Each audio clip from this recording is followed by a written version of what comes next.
आंदोलन केलं होतं आपण, आज काय मागणी आहे आपली, काय सांगाल? सर मौजे शिवपूर तालुका श्रावणपाळ जिल्हा लातूर या ठिकाणी आज गेली 5-6 वर्षापासून या ठिकाणी म्हणजे या हायवेवरतीच आमच्या गाव शेजारी गावालगतच अवैधरित्या दारू विक्री होत असताना गावातली आमची एवढी कुटुंब उद्ध्वस्त झाली या देशी दारूच्या व्यसनामध्ये.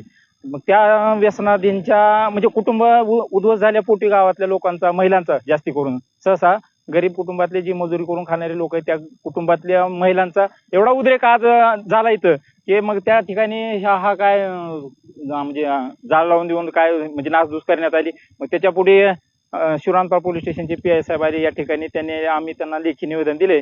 त्यांनी आम्हाला असा शब्द दिला आहे किंवा लेखी स्वरूपात दिलेला आहे की बुवा इथून पुढे या ठिकाणी अवैधरित्या आम्ही देशी दारू चालू देणार नाही किंवा इथे अवैध कुठलाही व्यवसाय चालू देणार नाही. किती वर्षापासून दारू विकते? 5-6 वर्ष झाले, 6 वर्ष झाले असते, 5-6 वर्ष. आतापर्यंत तक्रारी केल्या नाही? तक्रारी केल्या ना, वेळोवेळी पोलीस प्रशासनाला आम्ही निवेदन दिले, तक्रारी दिल्या. त्यांनी पण वर्षाला एखादी कारवाई करायची, काय जे गुन्हा होत होता दाखल पोलिसांनी पण केलं सहकार्य. पण आता शेवटी एवढा त्याचा म्हणजे परिस्थिती हाताच्या बाहेर गेली साहेब. म्हणजे पोलीस लक्ष देत नव्हतं? हा, पोलिसांना काय विषयच नाही. पोलिसांचा तेच हप्ता खाते चालू देतात, त्यांच्याच नियोजनाखाली चालू आहे असं लोकांचा आरोप आहे आमच्यातल्या गावातल्या नागरिकांचा.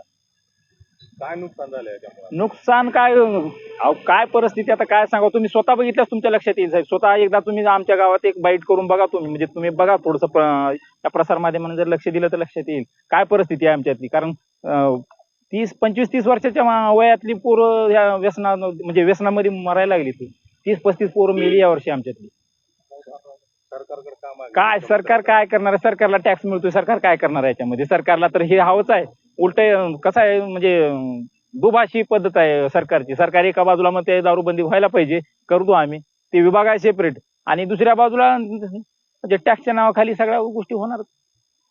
हातबल चालू आहे आम्ही सर. तुमचं नाव? मी सूर्यवंशी शिवाजी व्यंकटराव. आणि जर दाबा चालूच राहिला तर नंतर काय? मग काय लोक जे करतील आता ते लोकांच्या मनातलं आपण काय सांगावं. ते महिलांच्या डोक्यामध्ये आता ते आक्रोश आहे.